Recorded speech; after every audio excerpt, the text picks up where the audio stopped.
নমস্কার বন্ধুরা, পুষ্পিতার রান্নাঘরে আপনাদের সবাইকে স্বাগত। আজকে আবারও একটা নতুন পর্ব নিয়ে হাজির হয়ে গেছি। আজকে নিয়ে এসেছি এক ধরনের রুটি রেসিপি, মাখামাখি বেলাবেলি ঝামেলা ছাড়া মাত্র 10 মিনিটের মধ্যে এই রকম নরম সফট তুলোর মতন রুটি কিন্তু বানিয়ে নিতে পারেন।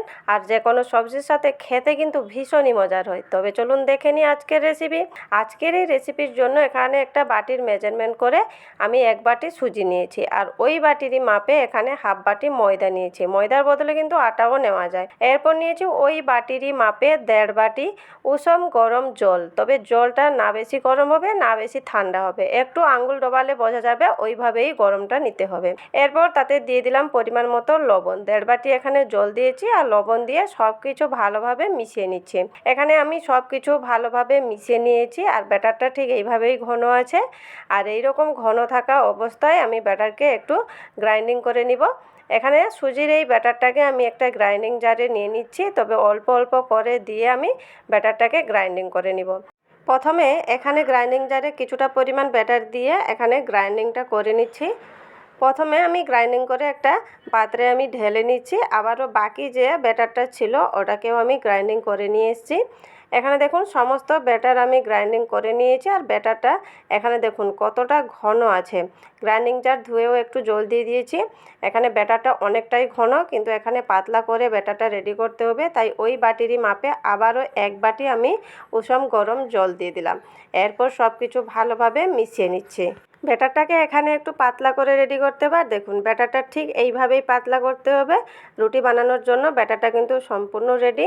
এরপর এখানে নরম সফট আর জালিদার করার জন্য বেকিং পাউডার নিয়েছি। বেকিং সোডা দিলে হবে না, বেকিং পাউডার দিলে রুটিটি নরম সফট হবে আর জালিদারও হবে।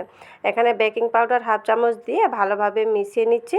ব্যাটারটা সম্পূর্ণ রেডি হয়ে গেছে। আর এদিকে একটা ফ্রাই প্যানে অল্প একটু তেল নিয়েছি, আর তেলটাকে আমি একটা টিস্যু পেপার দিয়ে খুব ভালোভাবে মুছে নিচ্ছি। তেলটা মুছে নেওয়ার পর এখানে ফ্রাই প্যানে পরিমাণ মতো আমি ব্যাটারটা দিয়ে দিলাম, আর দিয়ে এইভাবে ঘুরিয়ে একটা রুটির মতন শেপ দিয়ে নিচ্ছি। কিছুক্ষণ এখানে অপেক্ষা করতে হবে। রুটির ওপরের অংশটা যখন এইভাবে শুকিয়ে যাবে তখন রুটিটাকে এখানে উল্টে নিতে হবে।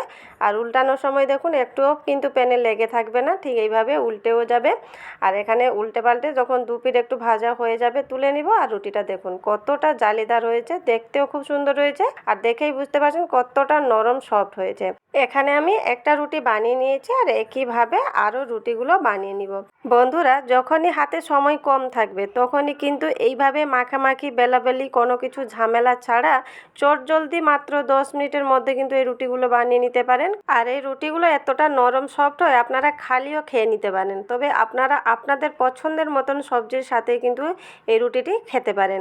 এগুলো কিন্তু নাস্তা বা বাচ্চাদের স্কুল টিফিনেও বানিয়ে দিতে পারেন। একে একে এখানে দেখুন বন্ধুরা সব কটা রুটি আমি বানিয়ে নিয়েছি। আর রুটিগুলোকে দেখুন বন্ধুরা কতটা মজার হয়েছে দেখতে।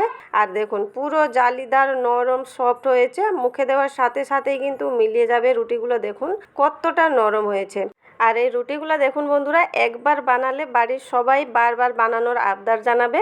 বাড়িতে একবার অবশ্যই বানিয়ে দেখবেন বন্ধুরা। আর আমার চ্যানেলের রেসিপিগুলো আপনাদের কেমন লাগছে কমেন্ট বক্সে অবশ্যই জানাবেন। আর আমার এই চ্যানেলটিকে সাবস্ক্রাইব করে পাশে থাকবেন। ফেসবুক থেকে দেখলে পেজটিকে অবশ্যই ফলো করে দিবেন। নমস্কার বন্ধুরা, আজকের মতন এই পর্যন্তই। আবার দেখা হবে নতুন কোনো রেসিপিতে। ভালো থাকবেন, সুস্থ থাকবেন।